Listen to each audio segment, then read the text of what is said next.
Saya sangat menyesali perbuatan saya, namun saya hanya ingin menyatakan bahwa saya hanyalah seorang anggota yang tidak memiliki kemampuan untuk menolak perintah dari seorang jenderal. Terima kasih.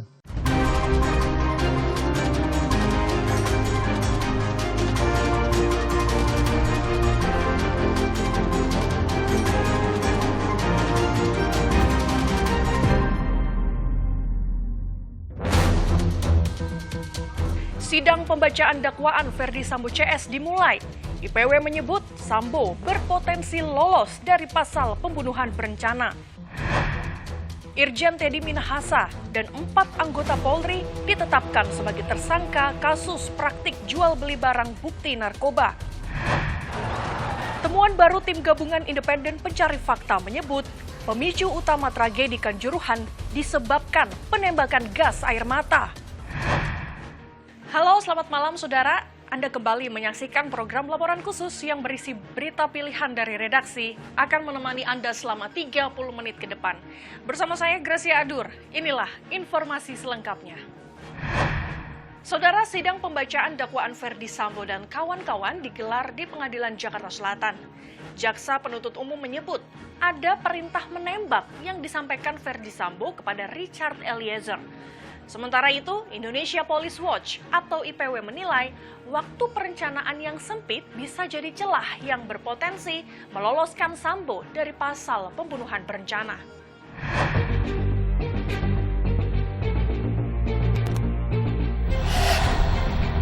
Kasus pembunuhan berencana Brigadir Yosua Huta Barat memasuki babak pembuktian di persidangan. Sejumlah manuver pun siap dilancarkan para terdakwa di hadapan hakim. Muncul keterangan baru Ferdi Sambo yang mengejutkan. Penasihat hukum Sambo dan Putri Febri Diansyah menyebut skenario tembak-menembak serta berubahnya TKP pelecehan seksual dari Magelang ke Duren 3 sengaja dibuat oleh Ferdi Sambo untuk menyelamatkan Barada Eliezer. Febri bahkan menyebut tidak ada perintah tembak Yosua dari Sambo ke Eliezer. Perintahnya adalah hajar cat. Namun yang terjadi adalah penembakan pada saat itu. FS setelah proses penembakan panik dan mengambil senjata J yang berada di pinggang. Jadi peristiwanya waktu itu mengambil senjata J yang ada di pinggang dan kemudian FS menembak ke arah dinding di rumah Duren 3 seolah-olah ada tembak-menembak. Namun, pernyataan itu langsung dibantah pengacara Barada Eliezer, Roni Talapesi. Roni menegaskan, jelas ada perintah menembak dari Ferdi Sambo. Perintah tembak. Jadi jelas clear suaranya, tembak. Iya, narasinya tembak, bukan hajar ya? Bukan hajar. Nah, ini kan sebenarnya kita nggak kaget karena kan waktu rekonstruksi juga kan dari saudara FS membantah apa yang disampaikan oleh klien saya, kan silakan saja, itu haknya dari tersangka kan. Bantahan adanya perintah menembak dari Sambo kepada para ajudannya menjadi pertanyaan. Pasalnya, tak hanya Eliezer, terdakwa Bribka Riki Rizal juga sempat diminta Ferdi Sambo untuk menembak Yosua. Kamu tahu nggak ibu dilecehkan? Nggak tahu, Pak. Ya udah, kalau begitu berani nggak kamu tembak? Kaget lah, masa dibilang tidak berani saya, Pak. Mental saya nggak kuat. Dia udah melihat posisi tembak, permintaan Pak Sambo. Sementara itu, Indonesia Police Watch berpendapat ada celah lain yang berpotensi meloloskan Sambo dari pasal pembunuhan berencana dengan waktu perencanaan yang sempit. Pada dakwaan jaksa penuntut umum, dakwaan pertama primer, jaksa membangun konstruksi perkara tersebut dengan menggunakan tempus delicti antara pukul 15.28 sampai dengan pukul 16 terjadinya peristiwa pembunuhan berencana tersebut. Hal ini adalah satu waktu yang pendek.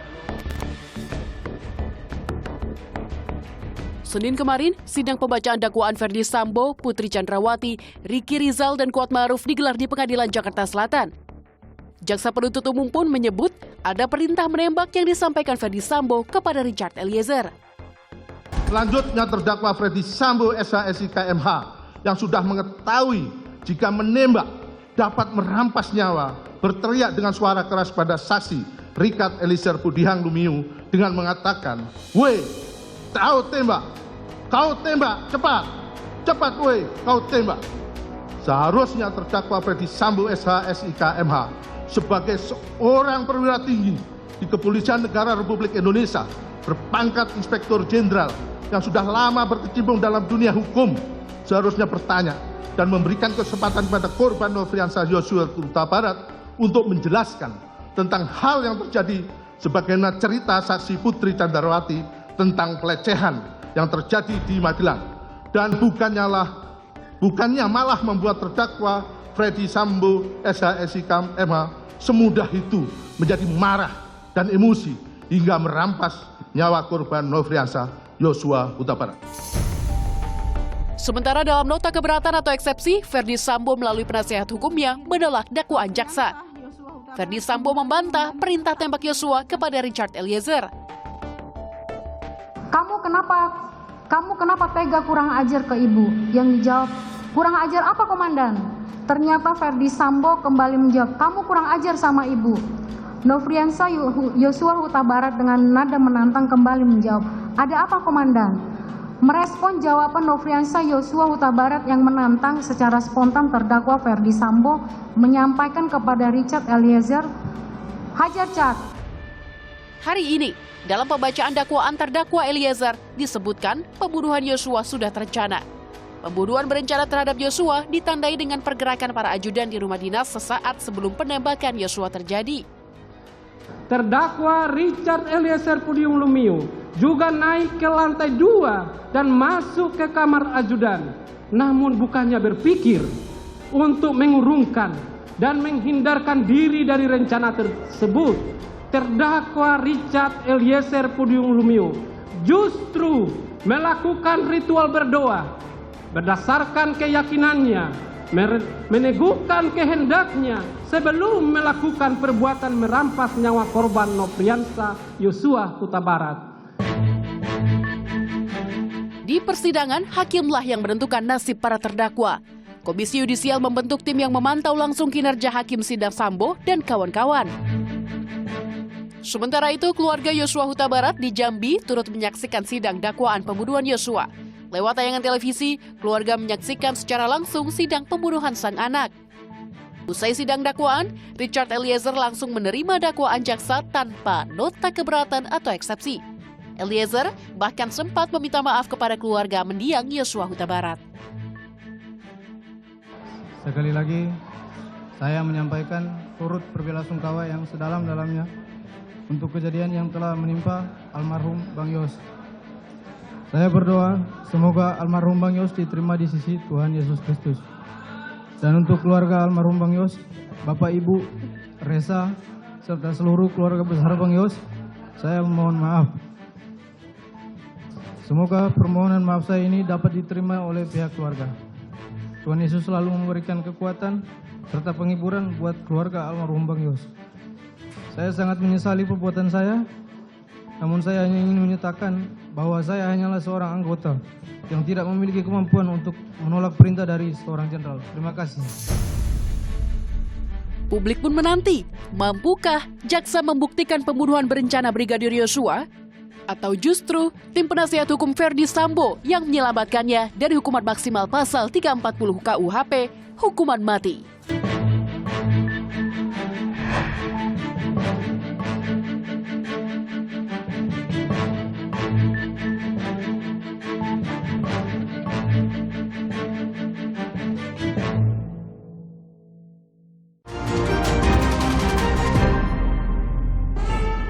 Kapolda Sumatera Barat, Irjen Teddy Minahasa, dan 4 anggota Polri lainnya ditetapkan sebagai tersangka kasus praktik jual beli barang bukti narkoba.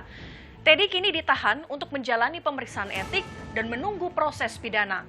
Pasal berlapis tentang jual beli narkoba dengan ancaman hukuman mati dan minimal 20 tahun penjara pun menanti. Inspektur Jenderal Teddy Minahasa, ex-Kapolda Sumatera Barat, ditetapkan sebagai tersangka atas kasus praktik jual beli barang bukti narkoba berdasarkan hasil gelar perkara Polda Metro Jaya 14 Oktober lalu. Pengungkapan berawal dari penangkapan 3 pengedar narkoba oleh Polda Metro Jaya. Irjen Teddy Minahasa diduga memerintahkan mantan Kapolres Bukit Tinggi AKBP Dodi Prawiranegara mengambil barang bukti narkoba jenis sabu-sabu seberat 5 kg dari total 41 kg yang hendak dimusnahkan di Mapolres Bukit Tinggi dalam penangkapan Mei 2022. Demi menjalankan perintah Teddy, AKBP Dodi mengganti 5 kg sabu-sabu dengan tawas agar barang bukti yang dimusnahkan tidak berkurang. Irjen Pol PM selaku Kapolda Sumbar sebagai pengendali BB 5 kg sabu dari Sumbar, di mana sudah menjadi 3,3 BB yang kita amankan, 3,3 kg BB sabu yang kita amankan, dan 1,7 kg sabu yang sudah dijual.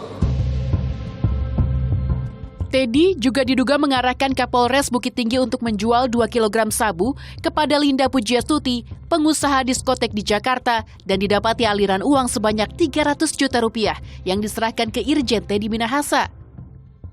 Dari kasus praktik jual beli barang bukti narkoba ini, Polda Metro Jaya telah menetapkan 11 tersangka. 6 orang merupakan warga sipil yang berperan sebagai pengedar narkoba dan 5 tersangka merupakan anggota Polri. Kabid Humas Polda Metro Jaya, Kombes Endra Zulpan menyebut, tersangka Irjen Teddy Minahasa ex-Kapolda Sumatera Barat, anggota Polres Metro Jakarta Barat Aibda Ade, Kapolsek Kalibaru Kompol KS, anggota Polsek Tanjung Priuk Aibtu J, dan ex-Kapolres Bukit Tinggi AKBPD akan menjalani proses sidang profesi dan etik. Kelima tersangka anggota Polri terancam pemberhentian secara tidak hormat.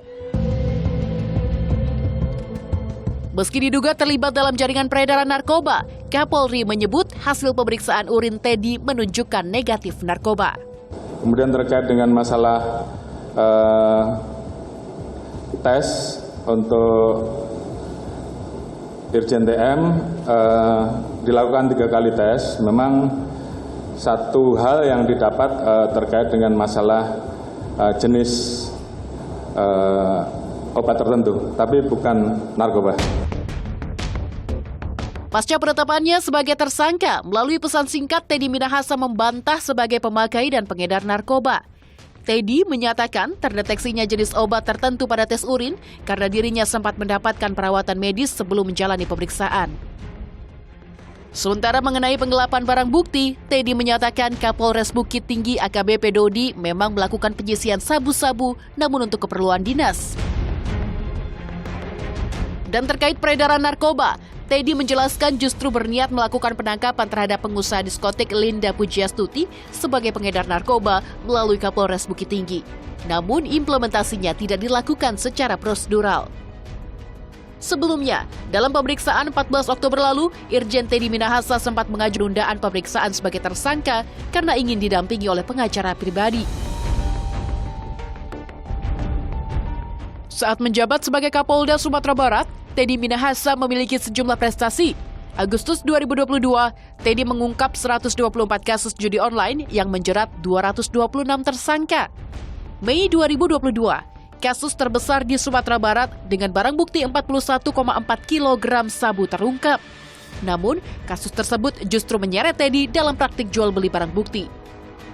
Terkuaknya keterlibatan salah satu perwira tinggi Polri dalam kasus lingkaran narkoba memunculkan dugaan adanya perang antar faksi tubuh Polri. Dilansir dari Kompas.com, peneliti dari Institute for Security and Strategic Studies atau ISISS, bidang kepolisian Bambang Rukminto menjelaskan, kasus Teddy Minahasa tak lepas dari isu pertarungan antar kelompok internal Polri. Bukan tidak mungkin terdapat faksi-faksi di Korps Bayangkara dengan persaingan anggotanya. Belakangan, karir Teddy kian moncer setelah ditunjuk sebagai Kapolda Jawa Timur. Persoalan persaingan antar faksi itu jelas ada. Tetapi, kalau TM tidak melakukan pelanggaran, tentu tak mudah untuk dijegal, bukan? Makanya, agar tak dijegal, sebaiknya para calon pimpinan Polri jangan melakukan pelanggaran.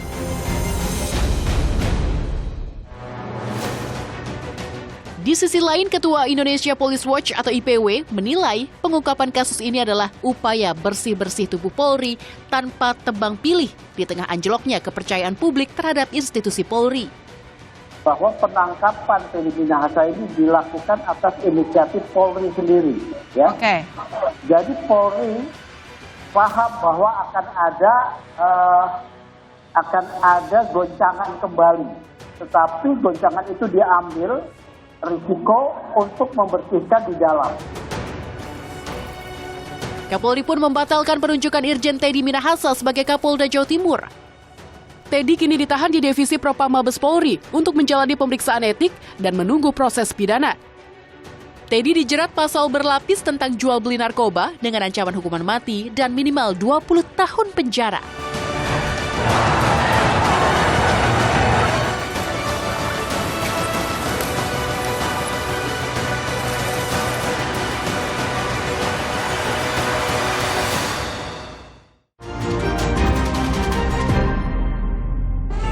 Saudara, temuan baru Tim Gabungan Independen Pencari Fakta atau TGIPF menguak berbagai fakta. TGIPF menyebut pemicu utama insiden Kanjuruhan disebabkan penembakan gas air mata. Sementara itu, rekonstruksi tragedi Kanjuruhan akan digelar dengan menghitung kembali jumlah dan arah tembakan gas air mata.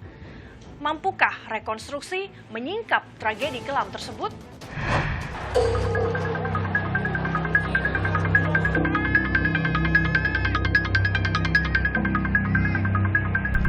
Proses jatuhnya korban itu jauh lebih mengerikan dari yang beredar di televisi maupun di medsos. Itu lebih mengerikan dari sekedar semprot mati. Lebih mengerikan daripada yang beredar karena ini ada di CCTV.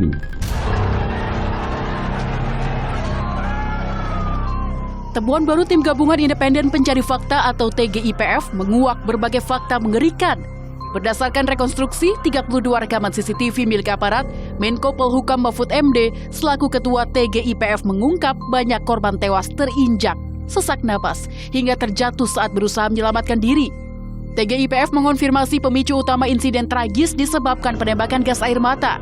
Meski tingkat bahaya gas air mata tengah ditelusuri Badan Riset dan Inovasi Nasional atau BRIN, namun TGIPF percaya hasil temuan BRIN tak bisa mengurangi kesimpulan kematian massal disebabkan gas air mata. Mirisnya, para pemangku kepentingan saling lempar tanggung jawab, bersembunyi lewat aturan dan kontrak sah. Mahfud MD menyatakan para pemangku kepentingan tak bisa berlindung lewat aturan hitam di atas putih karena ada tanggung jawab asas hukum, di mana keselamatan rakyat adalah hukum lebih tinggi dari hukum yang ada. Ada saling lempar tanggung jawab, kata PSSI bilangnya sudah ke LIB, LIB sudah ke Pansel, kemudian Pansel juga macam-macam lah, broadcast juga sama, saling lempar. Semua berlindung di aturan formal masing-masing. TGIPF telah memberikan sejumlah catatan dan rekomendasi kepada Presiden Jokowi. Pertama, PSSI dan pemangku kepentingan Liga Sepak Bola Indonesia dinilai tidak profesional, tidak memahami tugas dan peran masing-masing, serta cenderung mengabaikan peraturan dan standar yang ada. Kedua, perlu penyelidikan lanjutan terhadap ex-Kapolda Jawa Timur Irjen Niko Afinta yang menandatangani surat rekomendasi izin keramaian Stadion Kanjuruhan pada 29 September 2022. Ketiga, Polri dan TNI perlu segera menindaklanjuti penyelidikan terhadap aparat yang menembakkan gas air mata ke arah penonton. Keempat, menindaklanjuti penyelidikan terhadap supporter yang melakukan provokasi, pelemparan flare, perusakan, dan pembakaran mobil. Kelima, dalam negara yang memiliki dasar moral dan etika serta budaya adiluhung, sepatutnya Ketua Umum PSSI dan jajaran Komite Eksekutif mengundurkan diri. Keenam, pemerintah tidak memberikan izin pertandingan Liga Sepak Bola Profesional atau Liga 1-2-3 di bawah PSSI sampai terjadi perubahan dan kesiapan signifikan. Ketujuh, PSSI perlu merevisi statuta dan peraturan, mendesak menjalankan prinsip keterbukaan, informasi publik terkait sumber dan penggunaan finansial, serta lembaga kegiatan usaha di bawah PSSI. Anggota TGIPF Anton Sanjoyo menyoroti sikap abai penyelenggaraan sepak bola tanah air dari berbagai pihak. Mereka tidak paham sama sekali. Itu kesalahan siapa?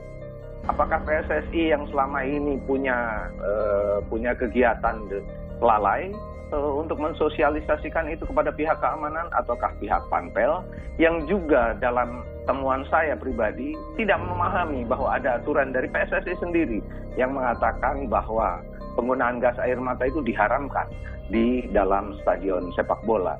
Hari ini, Presiden FIFA Gianni Infantino bertemu dengan Presiden Jokowi di Istana Negara.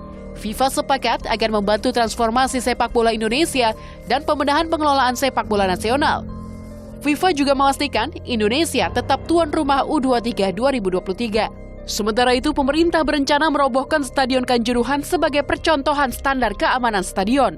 Kepala Divisi Humas Mabes Polri, Irjen Dedi Prasetyo menyebut rekonstruksi tragedi Kanjuruhan digelar dengan menghitung kembali jumlah dan arah tembakan gas air mata. Polisi juga akan memeriksa 16 saksi dan menggali 2 korban tragedi Kanjuruhan. Lantas, mampukah rekonstruksi menyingkap tragedi kelam tersebut?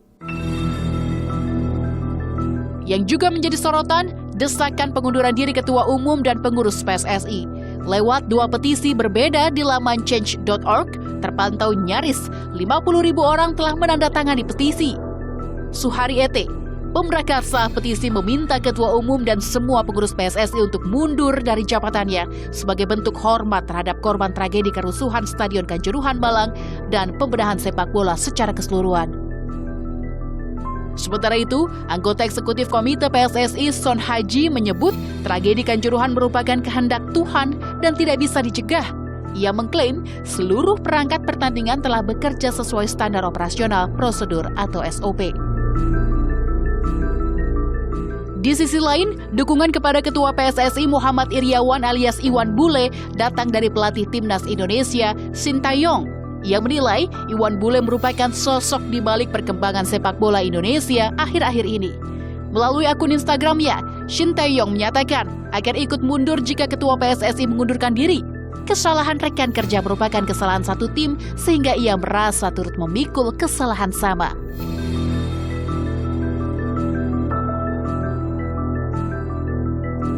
Seakan mendukung Shin Tae-yong, di postingan tersebut ramai para pemain timnas meninggalkan komentar. Dari Egy Maulana Fikri, Pratama Arhan, Witan Sulaiman, hingga Elkan Bagot. Sementara salah satu bintang timnas Asnawi Mangkualam secara terang-terangan mendukung Iwan Bule. Ia menyebut Ketua PSSI sejak 2019 tersebut masih yang terbaik. Informasi tadi sekaligus menutup perjumpaan kita. Situasi memang terus membaik, namun tetap waspada karena COVID-19 masih ada. Selalu pakai masker saat beraktivitas di dalam ruangan, vaksinasi lengkap dan booster untuk perlindungan sempurna demi imunitas kita semua. Saya Gracia Adur, pamit undur diri, sampai jumpa.